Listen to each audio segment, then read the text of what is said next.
जो election commission of India जिसको जिम्मेदारी फ्री फेयर एंड ट्रांसपेरेंट चुनाव कराने की है, वो कहीं ना कहीं ऐसा लगता है जैसे बीजेपी के इशारे पे काम कर रहा हो। जो महाराष्ट्र का चुनाव जिस धोखे से जीता गया, कितने लोगों की वोट काटी जा रही है। जो भी हम देख रहे हैं कि बीएलओ खुद ही फॉर्म भर रहे हैं, साइन भी नहीं करा रहे, पेपर है या नहीं है। आधार कार्ड को और इलेक्शन कार्ड को मान ही नहीं रही है इलेक्शन कमीशन।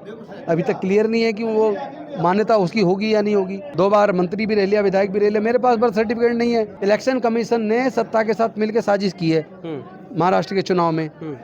अब वो सोच यहाँ बिहार के चुनाव में कर रही है। जितना विरोध हो रहा है उससे भी ज्यादा सशक्त तरीके से भी होने वाला है अगर इलेक्शन कमीशन ने नहीं सुना तो पूरे चुनाव को चोरी करना चाहते हैं। उस षड्यंत्र में इलेक्शन कमीशन के साथ सत्ता पक्ष शामिल है। नेशनल दस्तक में आपका स्वागत है और मैं हूं आपके साथ अमन। इस वक्त हमारे साथ बात करने के लिए कांग्रेस के पूर्व मंत्री राजेंद्र प्रसाद गौतम हैं। बिहार पहुंचे हैं। बिहार में मानसून सत्र चल रहा है और बिहार विधानसभा में लगातार हंगामा हो रहा है और दिल्ली में भी लोकसभा की सत्र चल रही है। ऐसे में SIR को लेकर लगातार बहस छिड़ गई है। कैसे देख रहे हैं सर? नहीं, मैं समझता हूँ ये बहुत बड़ी साजिश है।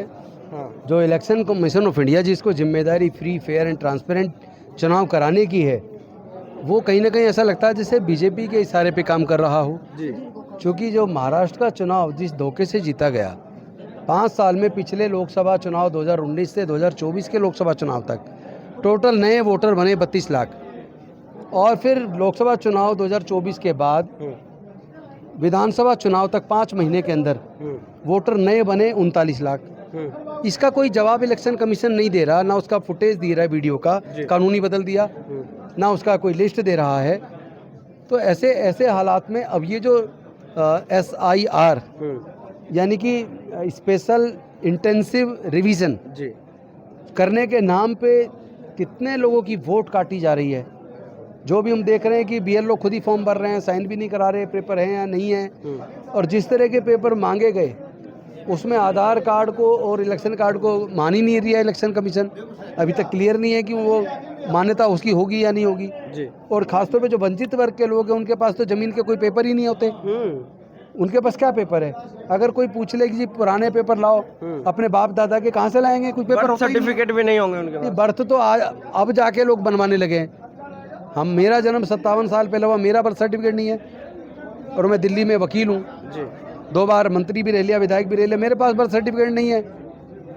मैं तो पढ़ लिया तो चलो, मेरे पास पेपर, पढ़ाई के पेपर तो हैं। जो लोग नहीं पढ़ पाए गरीबी की वजह से, उनके पास तो पढ़ाई के पेपर भी नहीं है, वो क्या करेंगे? तो ये जो है ना, बहुत बड़ी साजिश है।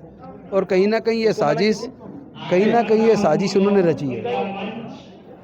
सत्र चल रहा है, बिहार विधानसभा का मानसून सत्र चल रहा है और जो बातें हो रही है SIR को लेकर वो नहीं सुन रही है स्पीकर।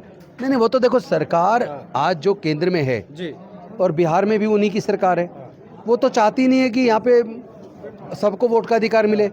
वो चाहती है कुछ माइनॉरिटी का कार्ड दो, दलितों का कार्ड दो, आदिवासियों का कार्ड दो, वंचित वर्ग का कार्ड दो, गरीबों का कार्ड दो।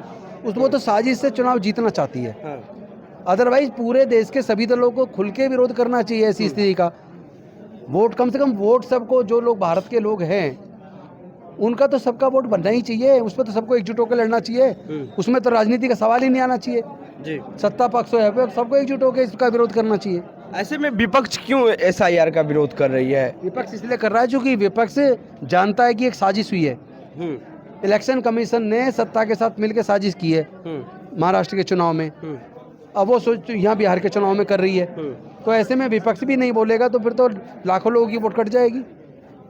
लड़ना तो पड़ेगा ना उनकी वोट बचाने के लिए। सत्ता पक्ष वाले बोल रहे हैं कि बांग्लादेशी, रोहनी जैसे तमाम देश के लोग बस गए हैं, चाइना से लोग। तो वो सरकार जिम्मेदारी लेना, उसने बसाया है। जो आज सरकार है बिहार में, भाई 20 साल से वो सरकार है, इसका मतलब उन्होंने बसाया उनको। सर ये बताइए कि चुनाव नज़दीक है और चुनाव आयोग करीब 20% वोट कंफर्म कटेंगे। मैं वही तो आपको बता रहा हूँ कि भाई अगर कोई भारत का नागरिक नहीं है, गलत आया है, उसका वोट तो तुमने तो बनाया है, क्यों बनाया? उसको काटो आप। लेकिन वोट उसके नाम पे तुम बाकी गरीबों का, वंचितों का, जिन पे वो सबकी वोट काट दोगे। इसलिए ये तो विरोध जबरदस्त तरीके से होना चाहिए। जितना विरोध हो रहा है उससे भी ज़्यादा सशक्त तरीके से भी होने वाला है अगर इलेक्शन कमीशन ने नहीं सुना तो। राहुल गांधी ने जिक्र किया है कि जैसे महाराष्ट्र में वोटरों का चोरी हुआ है वैसे बिहार में करना चाहते हैं। वही तो कह रहा हूँ कि ये तो पूरे चुनाव को चोरी करना चाहते हैं। और उस षड्यंत्र में इलेक्शन कमीशन के साथ सत्ता पक्ष शामिल है। उसका तो उसके खिलाफ तो लड़ना ही पड़ेगा, बिना लड़े काम चलेगा नहीं। चुनाव आयोग सुन नहीं रही है आप लोग की बात को। मैं वही तो कह रहा हूँ कि अभी संवैधानिक तरीके से कोशिश की जा रही है समझाने की, नहीं तो रोड पे उतरेंगे, पूरे देश में रोड पे उतरेंगे, जनता उतरेगी, जिनका वोट कट रहा है वो उतरेंगे। फिर कांग्रेस के आप SC/ST प्रकोष्ठ के राष्ट्रीय अध्यक्ष हैं। बिहार में लगातार देखा जाए तो आए दिन दलित समाज के लोगों की हत्या होते रहती है, दुष्कर्म जैसे घटना। एक्चुअली जिनको सुशासन का शासन कहते थे वो तो कुशासन का शासन हो गया। अभी पीछे का 5 महीने का डाटा केवल पटना के अंदर 5 महीने में 113 के करीब हत्याएं हो गई जी। तो ऐसा कुशासन नहीं चाहिए थे जनता को। ये अब तो सरकार वैसे भी बिहार में ही नहीं, मुख्यमंत्री के बिहेवियर से कई बार लगता है कि जैसे उनकी मानसिक स्थिति भी ठीक नहीं है।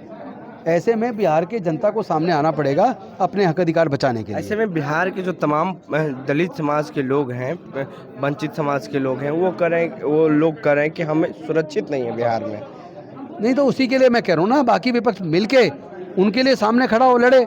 राहुल गांधी जी से लड़ रहे हैं ना खुल के सामने आके, ऐसे पूरे विपक्ष को लड़ना चाहिए। तो आखिर कब तक बिहार में लॉ एंड ऑर्डर पर सवाल खड़ा होते रहेंगे? जब तक होगा, जब तक मेंटेन नहीं हो जाता। हाँ भाई सत्ता पक्ष अगर उसको केयर नहीं करा तो उसका विरोध लॉ एंड ऑर्डर के जो स्थिति हो रही है, जो धज्जियां उड़ रही है, उसके खिलाफ तो हम लोग बोलेंगे ना, हम तो लड़ेंगे।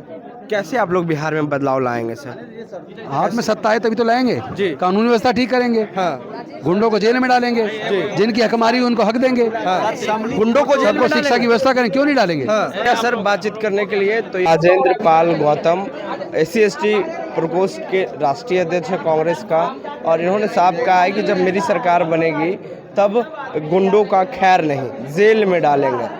पूरी बातचीत में आपकी क्या राय है? प्रतिक्रिया देने चौकनोक्स में नेशनल दस्तक के लिए अमन, पटना। दस्तक की आपसे गुजारिश है कि अगर इसको बचाना चाहते हैं तो नेशनल दस्तक को सब्सक्राइब करने के लिए रेड कलर के सब्सक्राइब बटन को दबाएं, फिर बेल आइकन की घंटी दबाएं। नेशनल दस्तक को बचाने के लिए बहुत जरूरी है कि हर खबर को शेयर करें, लाइक करें, कमेंट जरूर करें।